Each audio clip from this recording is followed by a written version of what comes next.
The history of power is not written in ink. It is written in the silence of rooms where mothers and sons stop being family and start being targets. This is the story of a woman who built a god, and the god who spent his life trying to break her. The air in the Roman palace did not move. It was December, the year 55. A 14-year-old boy named Britannicus stood in the center of the hall. He was the real heir. He was the son of the dead emperor, Claudius, and he was a threat. He began to sing. His voice was steady. The song was about a prince, a rightful king, who had been cheated of his throne by a shadow. The court grew quiet. The laughter died in the throats of the generals. They looked at Nero. Nero was 19. He had the crown, but Britannicus had the bloodline. Nero did not blink. He watched his stepbrother. He watched the way the boy held the room. Power is a currency that only one person can spend at a time. A cup of warm wine was brought forward. It was passed across the dining couches. Britannicus took it. He took one sip. The reaction was not slow. His eyes rolled back. His body stiffened, then folded. He hit the floor shaking. The wine spilled, a dark stain on the white marble. The room went cold. Men reached for their swords. Nero leaned back on his elbow. He looked at the boy dying at his feet. His voice was bored. "It is his epilepsy," he said to the room. "He has had these fits since he was a child. Do not disturb your dinner." The servants carried Britannicus out. He was dead before the doors clicked shut. Across the room, Agrippina sat perfectly still. She was Nero's mother. She had poisoned the previous emperor to put her son on that couch. She knew what poison looked like. She saw the way Nero lied. She didn't feel grief. She felt recognition. She had taught him that a cup could move a throne. She realized, in that moment, that she was a very good teacher. And her best student was now her biggest predator. The silence between them began that night. It was the sound of a mother realizing she had raised a monster she could no longer control. The quiz. What killed the rightful heir? A. Ancient epilepsy. B. A singing curse. C. The cooling wine. D. A hidden debt. Stay with us till the end for valuable insights. Like, subscribe, and share to support the channel. Nero was no longer a boy with a reddish beard. He was an emperor who had tasted blood, and he found he liked the flavor. But there was a shadow over his palace. His mother, Agrippina, did not live in the rooms he gave her. She lived in his head. She knew his secrets because she had invented them. She knew how the previous emperor died because she had held the mushroom. Every time Nero looked at her, he didn't see a mother. He saw a witness. And in Rome, witnesses were dangerous. He decided she had to go. Not to another house. Not to exile. She had to go into the ground. The first attempt was the wine. It was the same method that had worked on Britannicus. A quiet dinner. A beautiful cup. A dose of poison that should have stopped a heart in 60 seconds. Agrippina drank the whole thing. She wiped her mouth. She talked about the weather. She went home, slept for 8 hours, and woke up to watch the sunrise. Nero was terrified. He sent spies to her house. They came back with a name, Mithridatism. For 15 years, Agrippina had been playing a game with death. Every morning, she took a tiny, measured amount of various poisons. She had turned her own blood into a shield. Her stomach was a fortress. Her liver was an armory.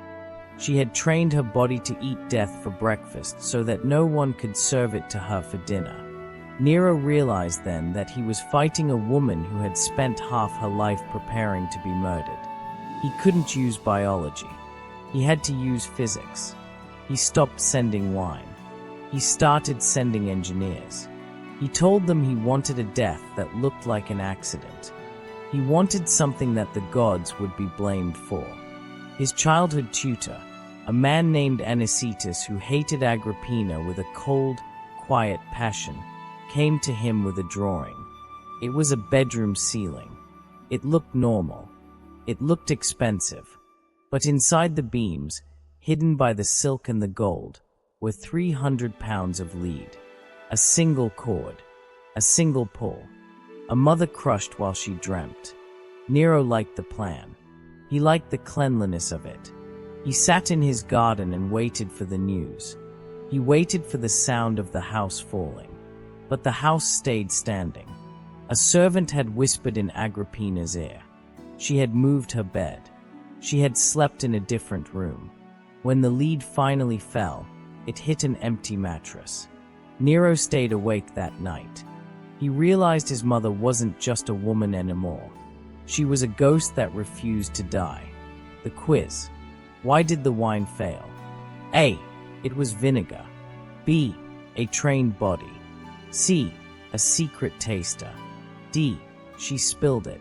Nero was no longer hiding his desperation. 2 attempts had failed. The cup was useless. The ceiling was a broken toy. He needed a method that left no body to examine, no evidence to find. He needed the sea. In March of 59, the air in the Bay of Naples was sweet with the smell of salt and spring. Nero sent a letter. It wasn't the letter of a killer. It was the letter of a son. He told his mother he was tired of the war. He said he missed the way things used to be. He invited her to the festival of Minerva at Bauli. Agrippina came. She wanted to believe him, not because she was soft, but because even a shark needs a place to rest. Nero met her on the beach. He kissed her eyes. He held her hands. He sat her at the place of honor and fed her from his own plate. When the night was late and the wine was heavy, he walked her to the dock. Waiting in the water was a masterpiece of malice. It was a ship decorated with gold and lamps. It was a gift, he said, for her journey home. But the ship was a machine. Under the deck, the hull had been cut into sections. Above the cabin, the roof was lined with a 1/4 ton of lead. If the roof didn't crush her, the ship would unzip itself like a coat and drop her into the dark. Nero watched from the shore as the lamps of the ship moved out into the bay. He waited for the scream. Halfway across the water, the signal was given. The lead canopy collapsed. The beams groaned under the weight. Agrippina was hit on the shoulder, thrown to the floor, but the high sides of her couch caught the heavy lead. She was alive. The sailors panicked. The unzipping mechanism failed to capsize the ship fast enough. So, they did it by hand. They ran to one side, tipping the boat until it groaned and flipped. Agrippina went into the water. It was cold. It was black. Beside her, her handmaid, Acerronia, surfaced first. Acerronia saw the shadows of the sailors in the lifeboats, holding oars and boat hooks. She thought they were there to help. She shouted into the deck, "I am Agrippina. Save the mother of the emperor." She was not Agrippina, but the sailors didn't care. They fell upon her. They beat her with oars. They used boat hooks to push her under until the shouting stopped. The real Agrippina was only a few feet away. She heard the wood hitting the bone. She heard the water filling her friend's lungs. She did not make a sound. She went under. She swam the other way. The quiz. What saved her from the sea? A. A lucky dolphin. B. A silent swim. C. A golden vest. D. A sailor's mercy. Agrippina pulled herself onto the sand. Her left shoulder was a mess of torn muscle and bone. The salt water burned in her wounds. Behind her, in the deck, the ship, the gift from her son, was a sinking skeleton. She was 43 years old. She was the daughter of Rome's greatest general. And she was alone. She did not cry for help. She did not seek out the palace guards. She crawled. She stood. She walked. Near the waterline, She stepped over a floating shape. It was her handmaid, the woman who had died because she had used Agrippina's name. Agrippina reached her villa. She did not panic. She had a slave bind her shoulder. She sat in the flickering light of a single lamp and looked at the wall. She knew the mechanics of power better than anyone in the empire. She knew that Nero was currently waiting for a messenger to tell him she was at the bottom of the sea. She decided to send her own messenger. She wrote a letter. It was short. It was polite. It was a masterpiece of psychological warfare. She told Nero that she had survived a terrible accident at sea. She told him not to worry. She told him she was resting and did not need his company. The subtext was a blade at Nero's throat. I know. I am alive. And if you move again, the whole of Rome will know what you are. Across the bay, Nero was losing his mind. He had heard the ship went down. He had heard a woman had been killed. But then, the word came. His mother had walked out of the waves. She was at her villa. She was silent. Nero realized he had failed 3 times. He had tried poison. He had tried a machine. He had tried the ocean. His mother was not a person. She was a force of nature. He gathered his advisors. He was shaking. He believed that at any moment, Agrippina would walk into the military camps and tell the soldiers that their emperor was a matricide. He needed a pretext. He needed a reason to kill her in the light of day. While Agrippina's messenger was delivering her letter, Nero took a dagger and dropped it at the messenger's feet. He screamed for the guards. He claimed his mother had sent an assassin to kill him. The lie was thin, but in Rome, a thin lie backed by a crown is the truth. The accident was over. The war was now out in the open. The quiz. How did she respond? A. A public scream. B. A fake letter. C. A hidden dagger. D. A quiet surrender. The silence at the villa was not the silence of peace. It was the silence of a tomb waiting to be filled. Agrippina lay on her couch, watching the shadows of the flickering lamp dance on the ceiling. She heard the sound of boots. Not the soft footsteps of her slaves, but the heavy, rhythmic iron of Roman legionaries. The gate was smashed. Tacitus, the man who had failed with the ceiling and the ship, was leading the party. He did not come with an apology. He came with a squad of Marines. Agrippina's household slaves fled. They scrambled through the gardens, disappearing into the dark. Only one maid remained by her side. When the door to the bedroom burst open, the maid turned to run. Agrippina looked at her, her voice steady even now. "You too?" she asked. The maid did not answer. She vanished. 3 men stood in the doorway, Tacitus, a ship's captain, and a centurion. Agrippina did not beg. She did not scream. She sat up on the couch, ignoring the pain in her shoulder. She looked Tacitus in the eye. "If you have come to visit me," she said, "tell my son I am recovering. If you have come to commit a crime, I do not believe my son ordered it. He is not a matricide." She was giving him one last chance to be the son she had built. The response was a club to the head. The blow from the captain knocked her sideways. As she slumped, the centurion drew his sword. The blade caught the light of the single lamp. Agrippina understood. The game was over. She had survived the poison, the lead, and the sea, but she could not survive the iron. She straightened her robe. She looked at the centurion and pointed directly at her own stomach, the womb that had carried Nero. "Ventrum ferri," she commanded. "Strike the womb." They struck. Many times. That night, there was no funeral. There was no procession of mourning. They took her body and burned it on a dining couch in the garden. There was no urn for her ashes. A freed man of her house, unable to live in a world without her, fell on his sword as the fire climbed. Nero had won. He was the only one left in the room. But as the smoke rose over the Bay of Naples, he realized that killing his mother was the easy part. Living with what he had done would take the rest of his life.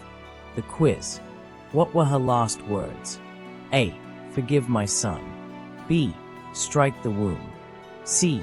Rome is falling. D. Where is Nero? Nero thought that by burning the body, he had burned the witness. He was wrong. The fire in the garden was the beginning of a 9-year haunting. The Senate, terrified of the boy with the bloody hands, voted for a day of thanksgiving. They told the public that Agrippina had plotted to kill the emperor and had taken her own life. They erased her birthday from the calendar. They called her a monster. But Nero knew. He fled the coast. He could not stand the sound of the waves because the sea sounded like her swimming. He could not sleep in the dock because he believed she was standing at the foot of his bed, dripping with salt water and blood, pointing at her stomach. The boy who had given the password the best of mothers now lived in a world where everything was permitted because the ultimate sin had already been committed. He kicked his pregnant wife to death. He burned Rome and built a golden house over the ashes. He killed the philosopher who had written the lies for him. But he was never alone. For 9 years, every single night, Nero slept with a small object pressed against his chest. It was a carving, a portrait of Agrippina's face. He had sent 3 waves of men to kill her. He had broken the laws of gods and men to be free of her. And yet, he could not go into the dark without her face touching his skin. In the year 68, the world finally turned on him. The legions revolted. The Senate declared him a public enemy. Nero fled to a small villa outside the city. He wore a borrowed cloak. He had no guards. He had no mother to save him this time. When he heard the horses of the soldiers coming to arrest him, he held a blade to his throat. He was too weak to push. His secretary had to drive the steel home. As he lay dying, he didn't ask for his crown. He didn't ask for his empire. He asked to be buried with the carving. 2 women came to bury him. One was his old nurse. The other was Act, the woman his mother had forbidden him to love 14 years earlier. They found the carving of Agrippina. They placed it on his chest, and they covered them both with the earth. He had spent his life trying to stop being her creation. He died as nothing more than her son. The architect was dead. The weapon was broken. The story was finished. The quiz. What did Nero carry nightly? A. A gold crown. B. A mother's carving. C. A poison vial. D. A bloody cloak. If you enjoy dark untold history, subscribe because we uncover what others won't.